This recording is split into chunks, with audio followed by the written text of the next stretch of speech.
So hello everyone, good afternoon to all of you. जैसे कि इससे पहले वाला जो टॉपिक था उसमें हमने आपको जहाँ तक बताया था उससे आज का टॉपिक कुछ आगे लेके चलूँगा। तो अब मैं धीरे धीरे यहाँ से आगे बढ़ता हूँ ताकि आपको भी अच्छे से समझ में आए और ताकि आप भी बोर फील ना करो। और ये शॉर्ट टाइप वीडियो होने वाला है।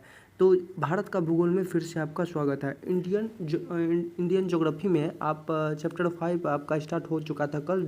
हमने आपको कल बताया था कुरप्पा क्रम की चट्टाने के बारे में, यहाँ तक हमने आपको बताया था। आई होप गाइज ये आपको प्रॉपर तरीके से समझ में आ गई होगी। तो अगला कॉन्सेप्ट जो होता है, इससे आगे का जो कंटेंट है वो आप जानोगे। तो चलिए यहाँ पे समझते हैं। फर्स्ट ऑफ ऑल यहाँ पे स्टार्ट करेंगे। तो आगे यहाँ पे समझो। तो कुरप्पा की जो चट्टानें थी, यहाँ पे समझना, कुरप्पा क्रम की चट्टान, ठीक, धारवाड़ क्रम की चट्टानों के, यहाँ पे देखो, धारवाड़ क्रम की चट्टानों के अपरदन एवं निक्षेपण के परिणाम स्वरूप इस क्रम की चट्टानों का निर्माण हुआ है। और ये चट्टानें जैसे परतदार चट्टान होती है, और ये जो है परतदार चट्टान होती है, कौन? कुरप्पा क्रम की चट्टानें। तो कुरप्पा समझिए यहाँ पे, तो ये कुरप्पा ही है एक तरह से। तो यहाँ पे जैसे कि इससे पहले हमने जैसे दिखाया आपको कुरप्पा, तो वही यहाँ पे कुरप्पा ही है ये, इसको नोट करना। अब यहाँ पे समझो कुरप्पा क्रम है, उन्हीं के बारे में हम यहाँ पे जान रहे हैं। तो जो यहाँ पे इससे पहले हमने ये समझा था कुरप्पा क्रम की चट्टानें, जो यहाँ पे हमने आपको बताया था कि यहाँ पे देखो, धारवाड़ क्रम की जो चट्टान, इससे पहले धारवाड़ क्रम पढ़ा था, तो धारवाड़ क्रम की चट्टान का अपरदन से जो है कुरप्पा क्रम की चट्टानें बनती है।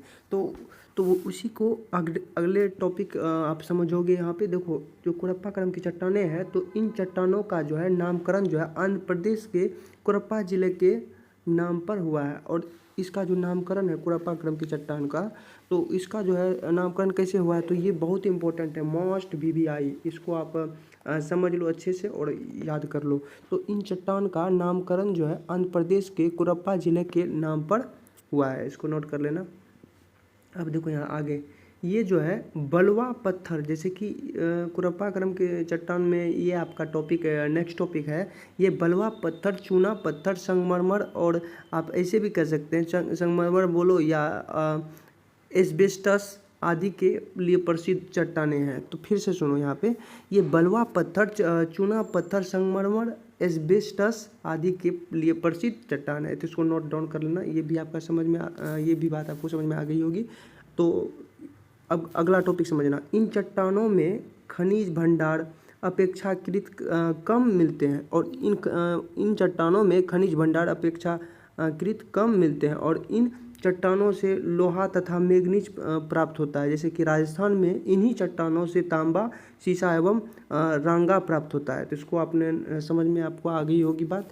तो समझ में कुरप्पा क्रम की चट्टान के बारे में ये थर्ड अटेम्प्ट हमने आपको बता चुका हूँ। मैं इससे पहले जो बताया था यहाँ पे पहला टॉपिक था ये आपका दूसरा टॉपिक था, और फिर यहाँ पे तीसरा टॉपिक, ये चौथा टॉपिक, ये पांचवा टॉपिक। ये इसमें विस्तार देखो, यहाँ पे इसका विस्तार जो है पावधानी एवं चैयार श्रेणी, जैसे कि नल्ला मलाई श्रेणी, जो श्रेणी मतलब होता है कि नल्ला मलाई जो है श्रेणी, आंध्र प्रदेश, मध्य प्रदेश, राजस्थान, महाराष्ट्र, तमिलनाडु एवं हिमालय के कुछ क्षेत्र हैं। तो वहाँ तक है इसका विस्तार कुरप्पा क्रम की चट्टाने के बारे में। तो यहाँ तक हमने इसका जो टॉपिक था विस्तार, वो भी हमने आपको समझाया। आई होप ये आपको समझ में आ गई होगी। अगला टॉपिक समझो आप।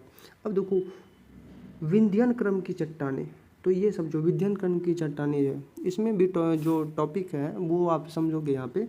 इसका जो निर्माण जो है कुरप्पा चट्टानों के बाद हुआ है। ज्योग्राफी एक तरह से बहुत इंटरेस्टिंग सब्जेक्ट है, जिसको आप समझ जाओगे और आपको समझने में बहुत अच्छा लगेगा, और ताकि आप प्रॉपर तरीके से आगे बढ़ोगे आप।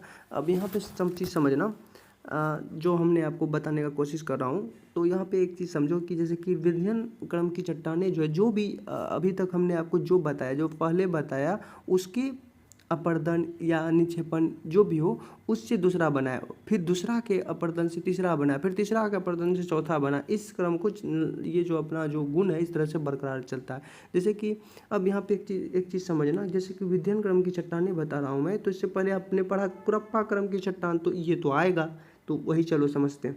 इसका निर्माण जो है विध्यन का निर्माण, इसका निर्माण कुरप्पा चट्टानों के बाद हुआ है। और जैसे कि छिछले सागर एवं नदी घाटी के तलछट के निक्षेपण से इन चट्टानों का निर्माण हुआ है। तो इसको समझ में आ गई बात। तो चलो आगे अगला टॉपिक।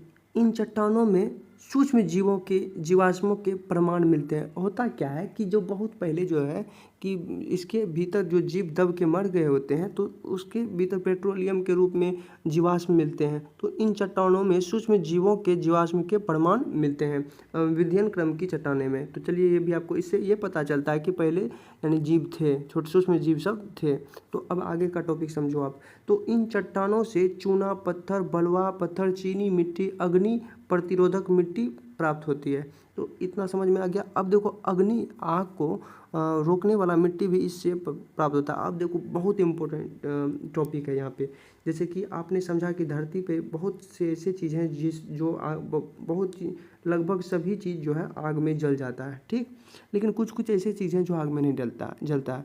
तो आग का प्रतिरोधक कुछ ऐसा हो, जैसे कि अगर आपने देखा होगा जो अलेक्जेंडर जो थे, यानी कि जिसे हम सिकंदर कहते हैं, जो भारत पूरे विश्व को जीत कर वो भारत पे काबू करने आया था। तो आपने देखा होगा कि अगर आप इसके बारे में आप पढ़े हो या आपने कहीं देखे हो, तो मतलब सीरियल वगैरह सब में, तो आप ये देखे होंगे कि जो अलेक्जेंडर थे वो चाणक्य को तो उसका अंतिम इच्छा पूछता है उससे पकड़ कर, तो वो यही मिट्टी लगाता है। तो विंध्यन क्रम की चट्टाने का जो मिट्टी होता है तो वही लगाता है। क्यों? ये मिट्टी जो है आग का प्रतिरोधक है, अग्नि प्रतिरोधक मिट्टी प्राप्त होती है। किससे? विंध्यन क्रम की चट्टाने से। ये जो है ना इसमें आग नहीं लगता है। तो समझ में आ गई बात। तो यहाँ तक हमने आपको, आई होप गाइज, ये 3rd टॉपिक तक हमने आपको बताया, आपको समझ में आ गया होगा। तो आगे समझो।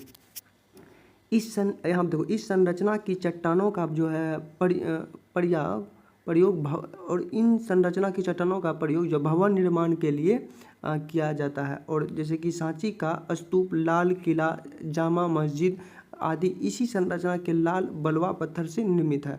और लाल बलुआ पत्थर से और जो है ना ये जो विंध्यन क्रम की चट्टान है, इससे क्या क्या बना है? तो इस संरचना की चट्टानें जो है चट्टानों का प्रयोग भवन निर्माण के लिए किया जाता है। और जैसे कि सांची का स्तूप बना है इससे, और लाल किला बना है, जैसे कि जामा मस्जिद बना है। आपको पूछा जाएगा जामा मस्जिद में किससे बना है, तो किसकी संरचना से बना है, तो आप यही कहोगे कि जो है विंध्यन क्रम की चट्टानें, उसमें कहीं ना कहीं उसका उपयोगी जो मटेरियल है उससे जो निकला था, तो उसी से बना है ये।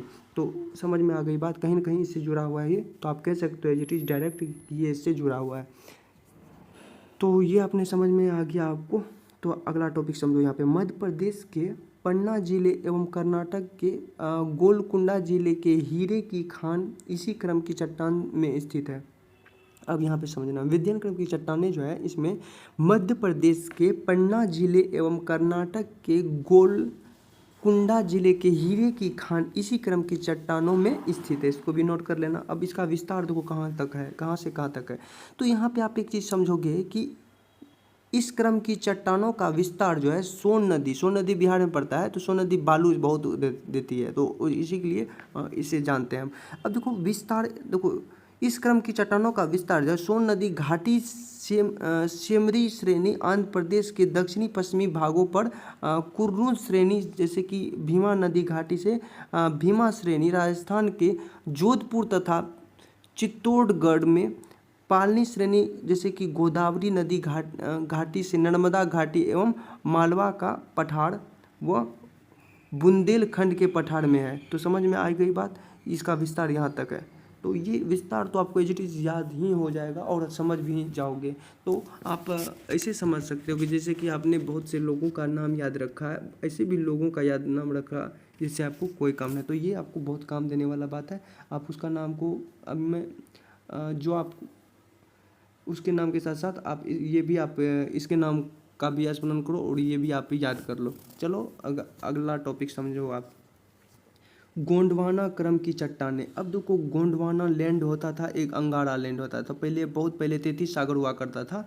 तो उस वो सब आपको हमने आपको बता दिया है इससे पहले। तो हालांकि अगर आपको नहीं समझ में आया तो अगला जो कुछ समय के बाद जो टॉपिक आएगा तो उसमें बताया जाएगा कि किस तरह भारत जो है किस तरह से भारत में हिमालय पर्वत बना और पहले 33 सागर हुआ करता था और भारत जो है गोंडवाना लैंड में थे। तो ये सब आपको बताया जाएगा और अंगारा लैंड दोनों के टेक्टोनिक प्लेट टकराने से किस तरह से क्या परिवर्तन हुआ ये सब आपको बताया जाएगा। चलिए यहाँ पे गोंडवाना क्रम की चट्टाने के बारे में समझो। यहाँ पे इस क्रम की चट्टानों का निर्माण जो है कार्बोनिफेरस से जुरेसिक युग के बीच हुआ था। अब देखो गोंडवाना क्रम की चट्टाने के बारे में पूछ रहा है। जुरेसिक का मतलब डायनासोर उस समय था, तो उस समय के युग के बारे में बोल रहा है कि इस क्रम की चट्टानों का निर्माण जो है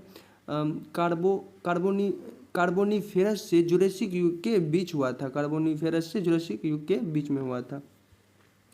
इन चट्टानों का निर्माण के समय हिमयुग का आविर्भाव हुआ और इन चट्टानों के निर्माण के समय हिमयुग का आविर्भाव हुआ और हिम नदियों के कारण अब यहाँ पे एक चीज़ समझो, इन चट्टानों के निर्माण के समय हिमयुग का आविर्भाव हुआ और हिम नदियों के कारण उच्च पर्वतीय भागों का अपरदन हुआ। और बोल रहा है कि उच्च पर्वतीय भागों का अपरदन हुआ एवं निक्षेप नदी घाटियों के छिछले जल क्षेत्रों एवं एकत्र हुए और उपजाऊ बन गई और इनमें प्राचीन काल के वृक्ष आदि पैदा हुए। तो यहाँ तक आई होप ये आपको समझ में आ चुका है। तो इसमें यह कहा जा रहा है टोटली एक तरह से ऐसे समझो कि ये जो चट्टान है जो हिम युग या मतलब कि बर्फ़ का युग था, जब ठंडी मौसम होता ये है कि हमारे आसपास जो चीज़ होते हैं गर्मी का, वो भी एक तरह का माहौल क्रिएट करता है। फॉर एग्जांपल जैसे एक चीज़ समझना कि जैसे जैसे आप ज़मीन से ऊपर उठोगे तो आपको गर्मी कम लगेगी। क्यों? क्योंकि आपके आसपास तभी कुछ नहीं रहेगा और जब कुछ नहीं रहेगा वो गर्मी को यानी कि सूर्य के जो रेडिएशन होते हैं यानी गर्मी को एब्जॉर्ब नहीं कर पाते हैं और वो आप पे रिफ्लेक्ट करके नहीं डाल पाते, इस कारण से आपको गर्मी कम लगेगी। तो उसी प्रकार से पहले ऊंचा था उसके ढहने या आप ऐसे कर सकते हो आविर्भाव हुआ और हिम नदियों के कारण उच्च पर्वतीय भागों का अपरदन हुआ और ऊंचे पर्वतीय भागों का क्या हो गया, अपरदन हो गया यानी ढहने लगा और उसके बाद निक्षेप नदियों घाटियों के छिछले जल क्षेत्रों में एकत्र हुए और बोल रहा है कि नदियों और निक्षेप होने लगा और एक जगह दूसरी जगह ढहने लगा और जहाँ जहाँ गड्ढा हुआ नदी घाटी एवं छिछले जल क्षेत्रों में एकत्र हुए और नदी घाटी जहाँ पे छिछले जल क्षेत्र जो पानी सब है वहाँ पे इकट्ठा होने लगा और जो मिट्टी है इसी तरह होने से उपजाऊ बन गई, इनमें प्राचीन काल के वृक्ष आदि पैदा हो गए। तो चलिए यहाँ तक हमने आपको अपनी भाषा में समझाया। आई होप ये आपको समझ में आ गया होगा। तो आज का टॉपिक यहीं पे हम समाप्त करते हैं ताकि आपको प्रॉपर वे में आपको अच्छे से समझ में, अगर जो स्टूडेंट इसको पूरा देखा होगा उसे पूरे तरीके से आपको उसको समझ में आ चुका होगा। तो अगर आपको अच्छा लगा तो प्लीज़ लाइक करें, सब्सक्राइब करें और ज़्यादा से ज़्यादा लोगों को शेयर करें। थैंक यू, धन्यवाद, जय हिंद। फिर मिलूँगा इसका नेक्स्ट पार्ट में।